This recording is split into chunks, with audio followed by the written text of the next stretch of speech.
Jason Modglin, Texas Alliance of Energy Producers.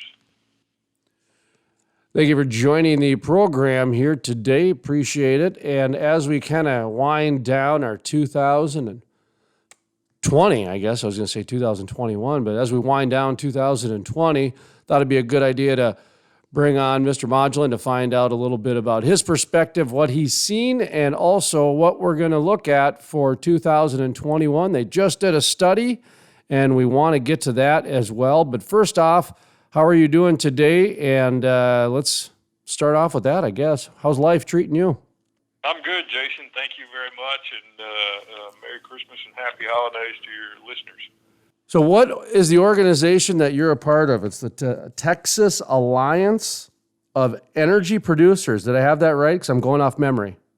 You did, All absolutely. Right. Yes, I'm the president of the Texas Alliance of Energy Producers. Just started this year in 2020 in June, but we have a 90-year history dating back to 1930 with the North Texas Oil and Gas Association out of Wichita Falls, and we merged with another association in 2000 to become the Texas Alliance of Energy Producers, and we represent over 2,600 individuals and member companies in Texas, largely focused on independent operators, advancing their interest and also the standards of the oil and gas industry. You said 2,600? 2,600, yes, sir. We are, at last count, the largest independent organization focused on upstream operators, and so we have a big mantle and mission to fill. That is incredible. And you said just in Texas. Yes, sir. That is absolutely incredible to think about the supply chain and the economy and just communities. 2,600 businesses. Holy smokes, that's a lot. My goodness. That's just quite a supply chain there. Anyway, so you guys recently just did a study. Let's talk about that. It's the Texas Alliance of Energy Producers survey of more than 160 oil and gas professionals. So let's talk a little bit about what that is, what the results are, and what the tea leaves are reading for 2021, sir. So let's start off with the methodology and just kind of, how you guys came about it. Absolutely. We surveyed over 160 oil and gas professionals. We wanted to be in the field right as the election was coming to a close. So we surveyed folks that were in C-level, but also down to roustabout and drillers. And what we found is that there's broad, cautious optimism as we're heading into 2021 with recovery from COVID, but also some of the potential positive signs, both in the state of Texas, where we resisted a blue wave of out-of-state environmental funding that was coming in, trying to flip a number of Texas House seats as well as a seat on the Railroad Commission. And then hopefully all eyes are on Georgia, where hopefully Republicans can hold those two seats and prevent a Democratic majority from really giving Biden and House Democrats roughshod to enact a Green New Deal. Some of the other big high takeaways out of the survey is just the optimism of the industry coming back in late 2021. Far and away, the respondents were positive to that aspect. 2020 was a very tough year, seeing both economic downturn, but also some contraction within the industry, but lots of positive signs as we're coming into the next year. Just kind of taking a look at a few of the bullet points here. Sorry about that. A couple of things is biggest macro level concerns: price of oil. Number 2, demand for oil. Number 3, federal over-regulation. Not only regulation, but over-regulation. Those are those pretty common, I guess? I know you guys are new in terms of the organization, but it's a conglomeration, merger, if you will. I don't know how long the survey or offshoots of these types of surveys are being done. those seem to be pretty normal concerns, but the regulation, I guess 43%, probably pretty high, I would think. I don't know. I guess I'm just asking what your reaction is to those macro level concerns of price of oil 59%, demand for oil and gas 47, and federal overregulation 43%. I think if you had done this survey in any other year, and this is the first year of our survey to do this, normally what the Alliance does is put out a monthly Texas Petro Index, which is our economic scale for where the industry is, and we've done that for going on 2 decades now with our executive vice president and petroleum economist, Carr Ingham, again, putting out that Texas Petro Index each month. But we really wanted to see kind of where the industry was after this very tough year. And as we were seeing a change in administration, we wanted to get a sense of where folks were. And I thought what was interesting in that macro concern was demand actually being such a high concern. Certainly a year ago, you wouldn't have seen demand be the top of the ticket for producers wondering where demand was going to be going into the new year. And that's really because we're continuing to see European countries and states here in the United States grappling with potential lockdowns that can dramatically decrease demand for oil and gas. But we're also seeing some bright signs overseas with India and China come back to the same level of demand that they had in diesel. And there's some bright signs as well for some of the airline companies continuing to make orders for Boeing airplanes. We know those aren't wind powered, and so they've got to buy jet fuel. And so those are positive signs. You brought up a few things that made me think of the Texas Railroad Commission stepping in and controlling production in the last year. There was, I think, 2 meetings on that, 2 pretty heated, passionate type of meetings where the commission was going to come in and either control or get involved or something like that. And it was the concern for demand, I guess, that triggered that. But were you guys around before then, or were you formed after that? I guess talk to me. Go ahead. Yeah, and I'm sorry if I misspoke earlier. We were formed as the Texas Alliance of Energy Producers in 2000. So we've been around for 20 years. But our parent associations, this organization traces back 90 years.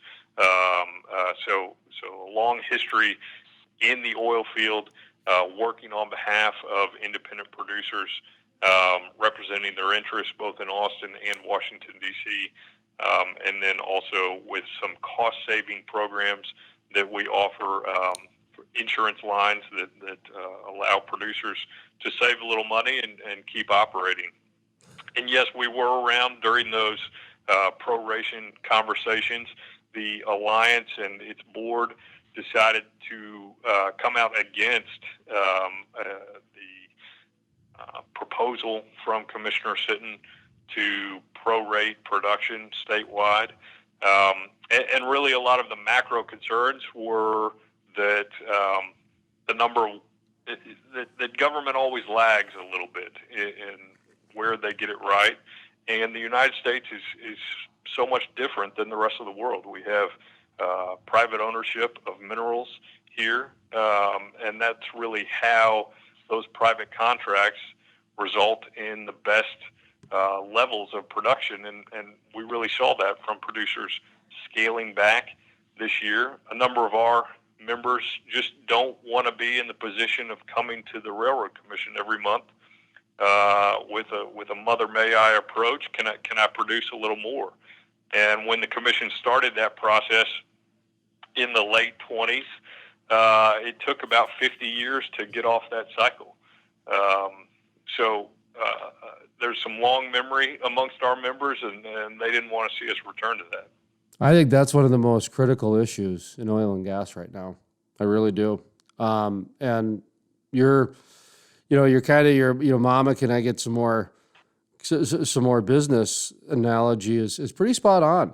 It really is. And there's another part of it too, because we were paying pretty close attention to it, because when that first was introduced, Mike Summers from API, he came out and right away, I swear I laughed, because it just seemed like when I was reading the story, the reporter didn't even finish his sentence, and he's like, absolutely not. It's like the knee-jerk reaction, the old school way, just all that. And then Matt Gallagher from Parsley Energy popped up on CNBC and was inviting the proration, the intervention, and the little bit of control and that sort of thing. And that caught my attention, because I thought that was pretty symbolic. You have kind of an old school way, older gentleman with Mike Summers, and then you've got a younger CEO totally going a different ideological approach to it. And I thought, boy, the industry's a little bit of crossroads here.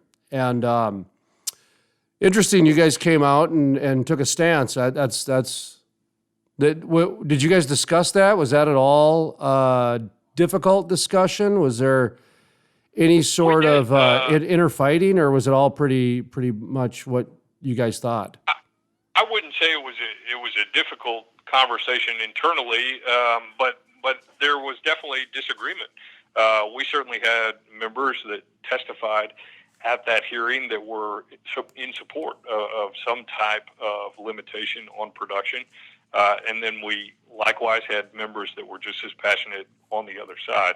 I think the steps that the railroad commissioners took to fully vet the issue and to determine if they had the capabilities to do a good job was ultimately what educated the rest of the industry that this would be unsuccessful if the commission were to go down that path. And I think that was a good thing, that the commissioners weighed their options there, that they took testimony, that they took lengthy testimony. Don't know if you tuned into that, but 11-hour hearing, nearly 50,000 people across the world tuning in to a Zoom broadcast by state government was pretty incredible to see. So I mean, kudos again to the railroad commissioners for the work that they undertook to, we believe, come to the right conclusion. No, you can certainly pass on this next question. U.S. Senator Kramer called it a complex question, but a very important one. And it has to do with, what we're talking about, when government steps in and starts, doing what they do.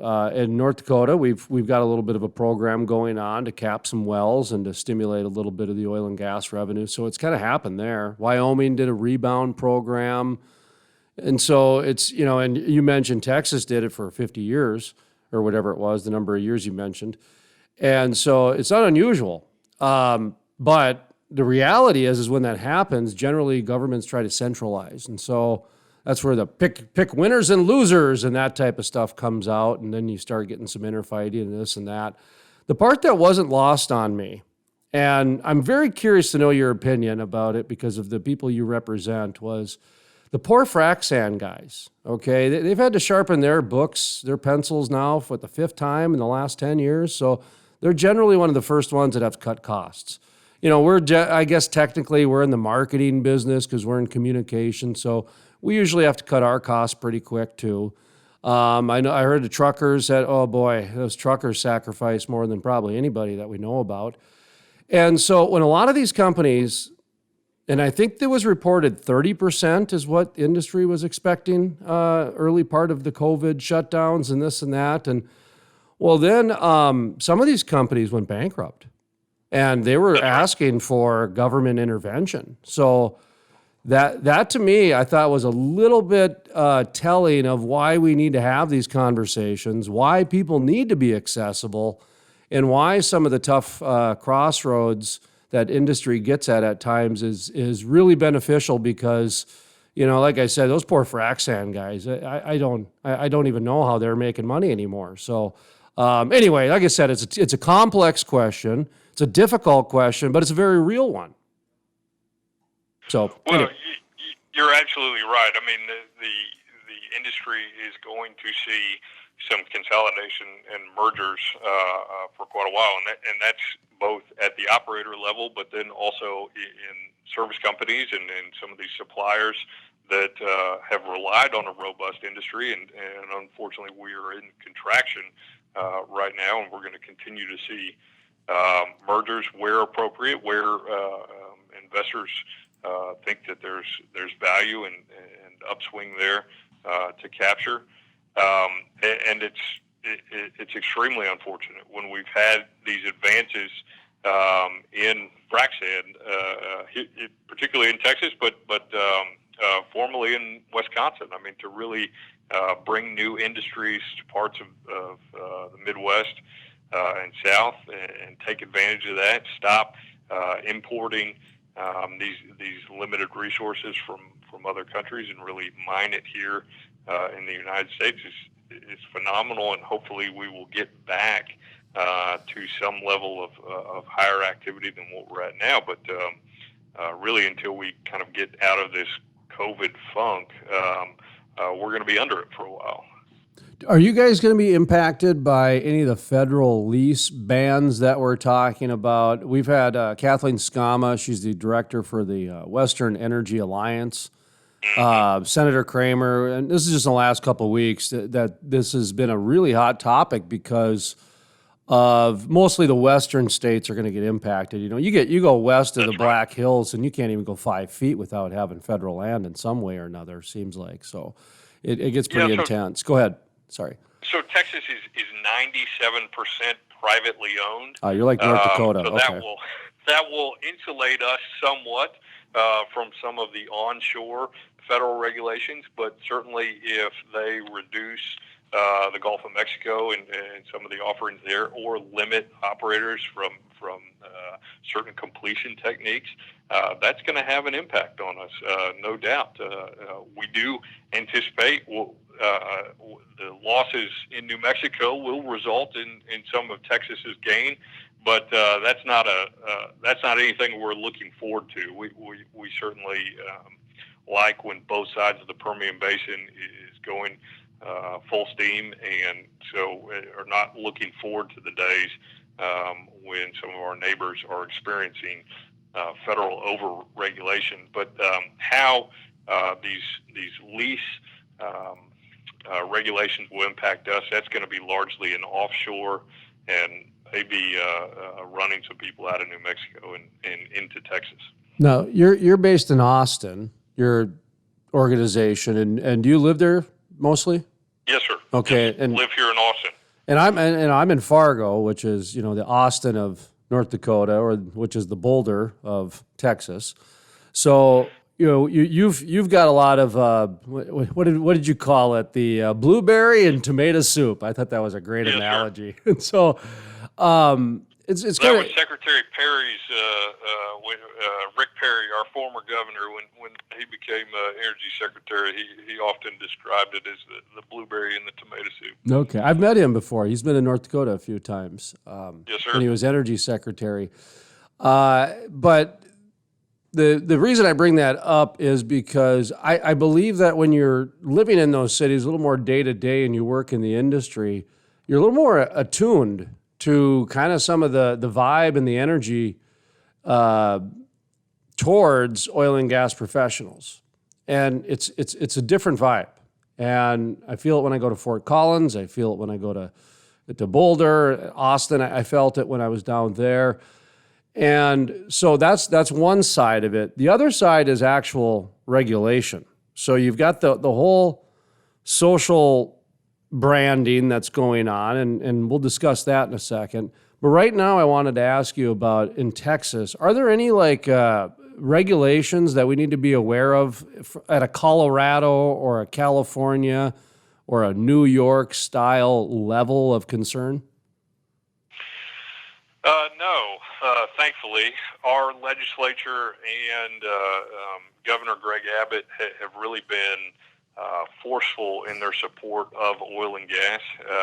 I think there will be some opportunity to be proactive this session and really look at some of these financial institutions that openly discriminate against oil and gas, and really taking the fight back to them in limiting their ability to contract with state agencies and jurisdictions of the state, because really it's pointing out the hypocrisy if you are willing to take our deposits, and those deposits are raised on oil and gas, and then turn around and tell us virtue signaling that you're not going to lend to oil and gas projects. That's not something that we need to be supportive of. And so we're going to be actively supporting our legislature and Lieutenant Governor Dan Patrick in efforts to really look at are we enabling these financial institutions to go down this path by giving them a free pass.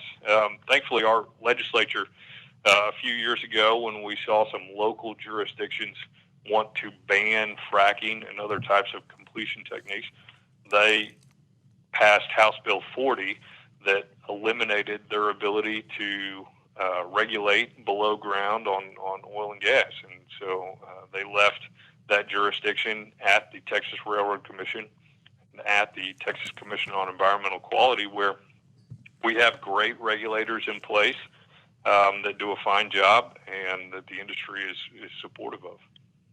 Sorry, I'm just writing down some notes here as you're talking. I hope all of the listeners are doing it as well. Good stuff here. And not to name drop here, but I'd like to cite some other people when we're having the conversations as well. And one of the questions that Senator Kramer and I discussed this week was the disconnect that's happening. And we were talking about North Face, what's going on there. So you've got North Face, which uses petroleum products to distribute it all over the place.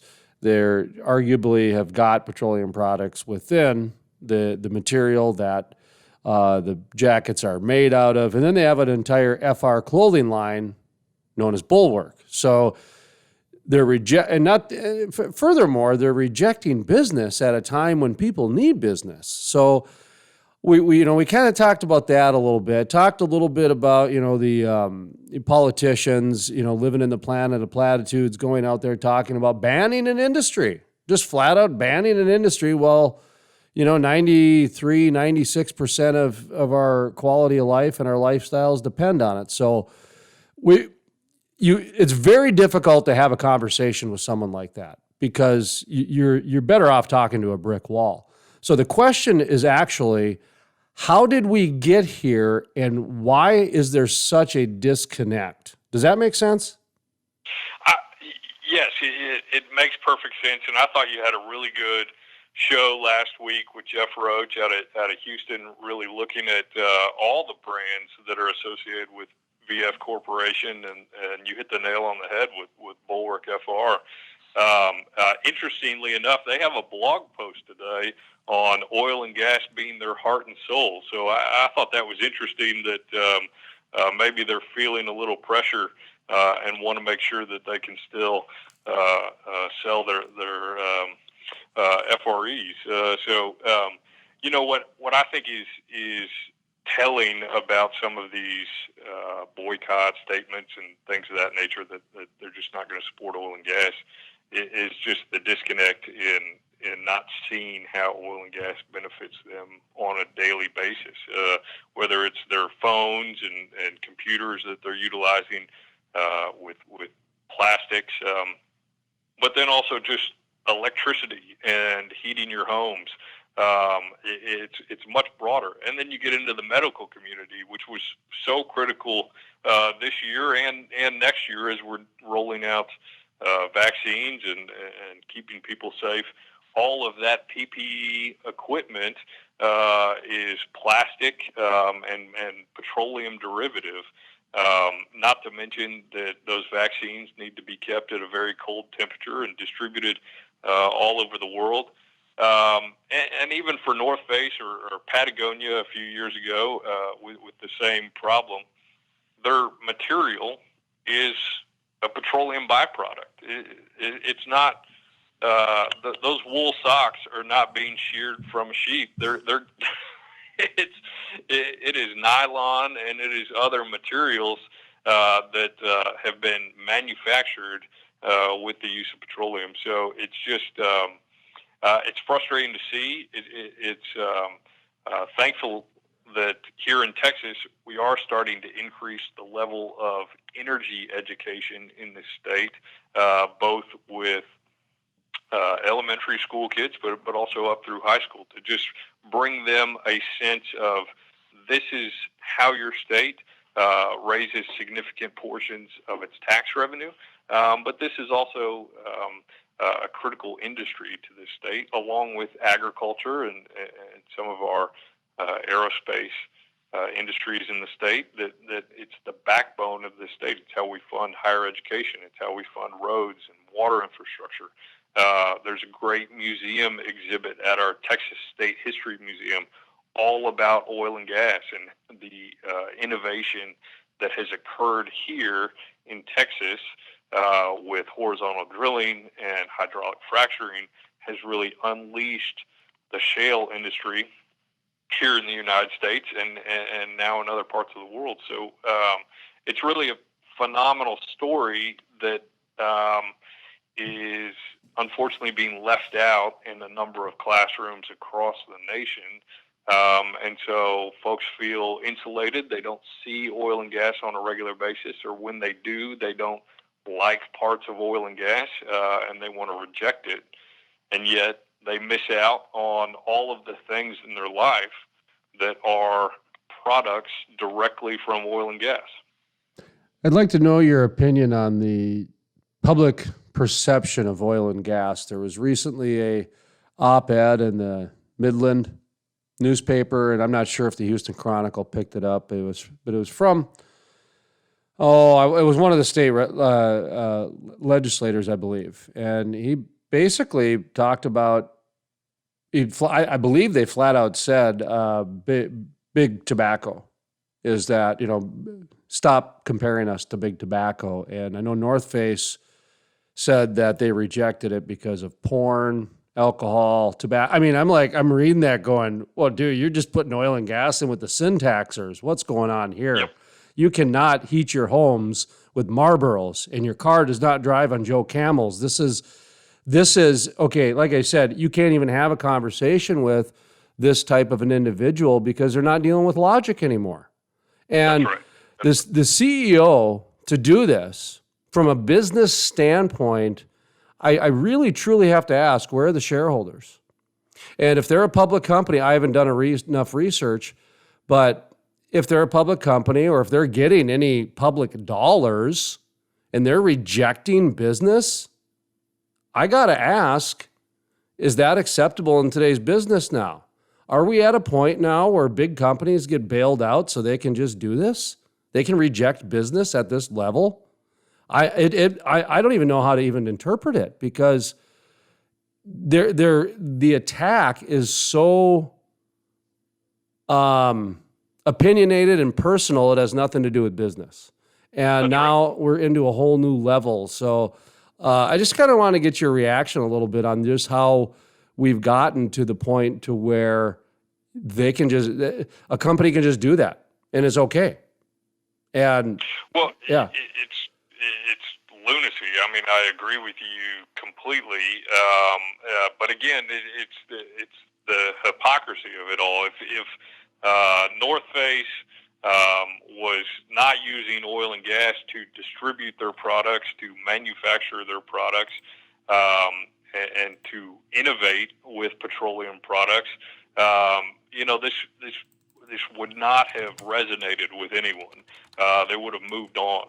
But the fact that you're having a CEO in Houston be compared to those types of sin tax industries and actively discouraged from purchasing a product is just crazy.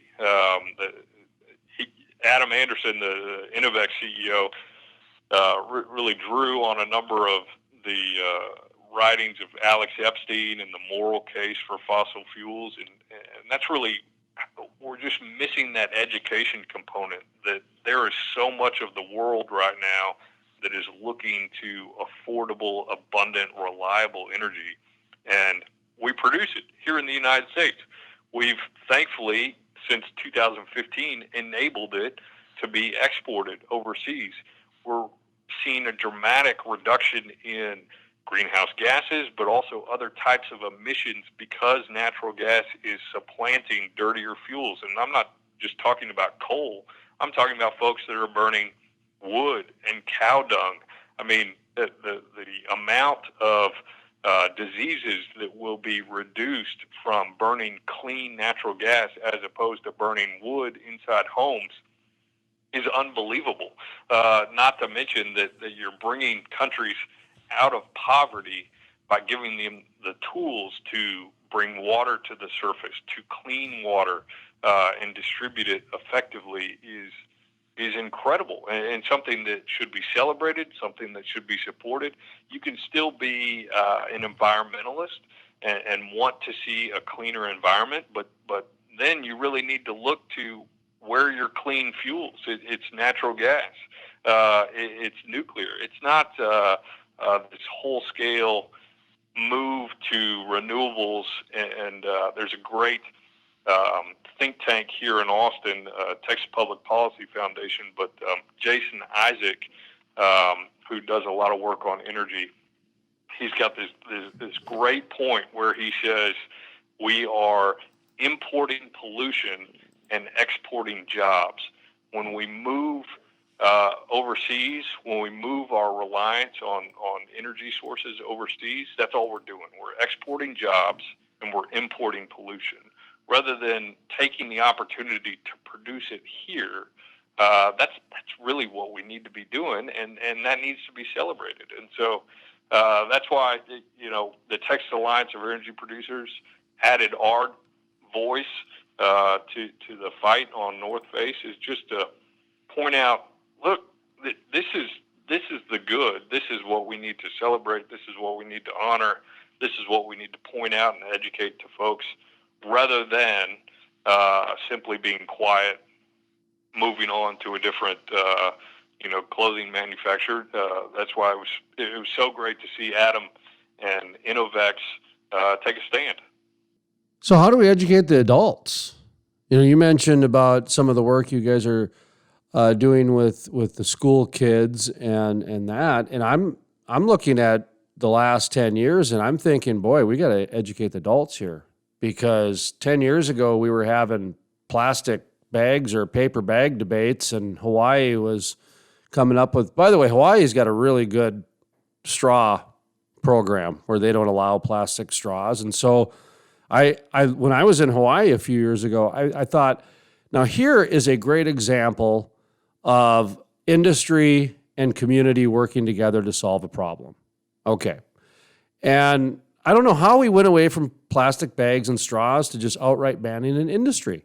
I don't know how we got to that. So how do we educate the adults here when you've got, apparently you can just turn away business for hypocritical reasons? And, you're in Austin, and we've talked about New York and Boulder and some of the other planet of platitude attitudes that seem to be winning in the regulatory arena and in court for some reason. But talk to me a little bit about that. How can we connect with some of these adults and get them to understand that, we've been evolving cleanly as a human species for the last 150 years. We've been decarbonizing just fine before the Sierra Club and Greta Thunberg came along, which is true.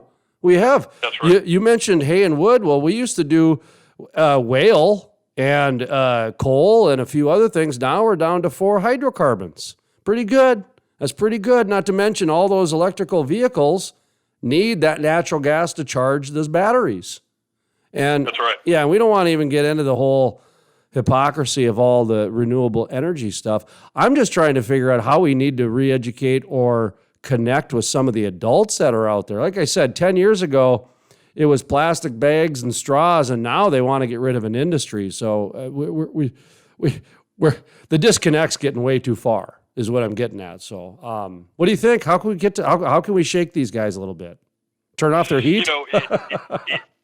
it is a pocketbook issue, and so when you're not seeing oil and gas at very high levels, we have kind of this inverse in policy. When it's $100 oil, it is drill baby drill, and we need you doing everything you can to get the price of oil back down to manageable levels for our economy. But then in the reverse, when it's at $45, it's why don't you just go away? And that's the challenge we have in educating those adults that you speak of that had to kind of give it an air quote of just the importance of oil and gas, both to our economy, but also to everything that we're doing in this country right now, from bringing back manufacturing and revitalizing our coastlines. I mean, that has occurred because of the advances in oil and gas, because of the production in the Dakotas and in the Permian Basin, to really revitalize parts of our Midwest and to reestablish those trade corridors with our ports. That didn't just happen by happenstance. It was because of the investments in oil and gas and in that supply chain that is bringing about that innovation. And, really on renewables, they haven't seen cost associated there. There's been so much in the way of incentives and in mandates on renewables that it really hasn't percolated down to the end consumer, where they're looking at different choices between energy sources. And so they see one industry that is seemingly free, but they're paying for it on the back end. From my understanding, there's not one example to show that renewables work. From my understanding, there's not, because they have to be subsidized so much, or the end cost goes up because they forgot to carry the one, or, there's always a reason. And you take a look at Germany, the country 10 years ago, 5 years ago, that was touted as the first green country, blah, blah, blah. Well, 10 years later, everybody's energy bill is 4 times what it was when they started.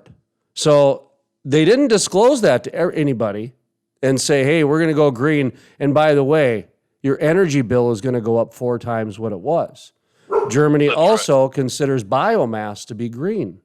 So the green movement considers cutting down forests to burn them, 100-year-old forests. There was protests in Germany about these 100-year-old forests because they had to go cut them down to get energy to the people. So, and last year, this is no kidding, they had to go turn the coal plants on anyway. So that's right, yeah. And thankfully we saw California this past year kind of look into that Germany model, where they would rely on renewables solely. They would shut down nuclear plants, shut down gas plants, and rely on the sunshine and the wind to get them through.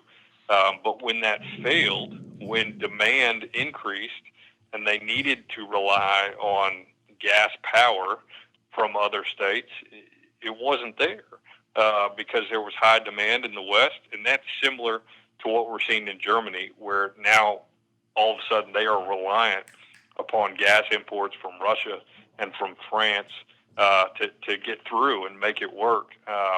And it's really telling that without that balance, without embracing all energy sources and allowing them to compete against each other, you start to see these big shortfalls and just some outrageous examples of brownouts and blackouts. Well, it's a little bit alarming to me that, we don't really hear much about this. All we hear about is the future is going to be great if we just follow my clean up the act thing, and well, even worse, you saw media kind of flip it on its head and say that the reason that we're having brownouts is because of wildfires, and the reason we're having wildfires is because of climate change in the oil and gas industry. And so the only way that we can get rid of the wildfires is if we phase out oil and gas. That was the craziness that happened in California. That they don't have power. Now they've got wildfires. They don't have the ability to get out and fight those fires because they're not going to utilize fuel to get firefighters out there. It's Did you ever follow did you ever read the, I can't remember if it was the Atlantic or if it was a reputable publication that was actually a little bit left-leaning. And they tried to figure out what caused the wildfires like 4 or 5 years ago. And it was like a year-long type of a investigation. And what it boiled down to, and I think it's a PMJ, or I forget the company. I think PMJ is the East Coast, but there's a West Coast company that basically was mandated to, turn off the oil and gas and everything else and only do wind and solar and all these different things. And they had to cut costs, and tree trimming costs were one of the first ones to go. And PG&E. Well, I'm sorry, what was it? PG&E. PG&E, thank you. Yeah. Out there. Yes, sir. And so you're somewhat familiar with what I'm talking about, I can already tell. And so really at the end of the day, the regulations is what caused those wildfires. And people can talk all kinds of smoke and mirrors, but if you can allow the smoke to clear, they can see very quickly what did cause it. So I don't know if you saw that or if you... That's right. No, Michael Schellenberger has done phenomenal work in California to point out not only the moves away from electricity provided by natural gas, but also to talk about just the bad forest management practices out there and how their embrace of this crazy environmentalism has limited their ability to control fuel sources within forest. And so rather than there be a normal response to wildfires, controlling fuel levels and making sure that fire can't spread beyond a given area, they allow folks to build homes within forest, limit their ability to control fuel on the ground level. And then we see these just terrible wildfires brought on by piss poor regulation. And if anybody would like to know the history of the piss poor regulation, they can read Alton Chase's book of Yellowstone Park. And I mean, there's raw sewage being pumped out of there. We don't even know how to, we don't even know how to manage our national parks, which we've got budgets for and people dedicated 100% for, and we think we're going to tell everybody else how to live their life. It's the arrogance, I think, that people get a little bit accosted by. The other part, though, that really I'm going to find interesting over the next year, I believe this next year is going to be a very, it's going to be a lot of fighting, let's put it that way, because the oil and gas industry is made up of a lot of small businesses. And it's really the last bastion for capitalism at the end of the day, because, I mean, you go to the tech industry, Steve Jobs and Steve Wozniak, when they started Apple Computer back in the late 70s, they had to go get Hewlett-Packard to say, okay. I mean, think about that. Back in the 70s, they had such stringent intellectual property laws for part-time employees that Steve Wozniak had to get the okay from Hewlett-Packard before he could go start Apple Computer. So the oil and gas industry is about the last bastion for capitalism. The ag industry is so subsidized now. That there's half a dozen beef farmers left and a few dairy farmers. So I mean that's pretty much gone the consolidation way. The oil and gas industry is about the last bastion for capitalism.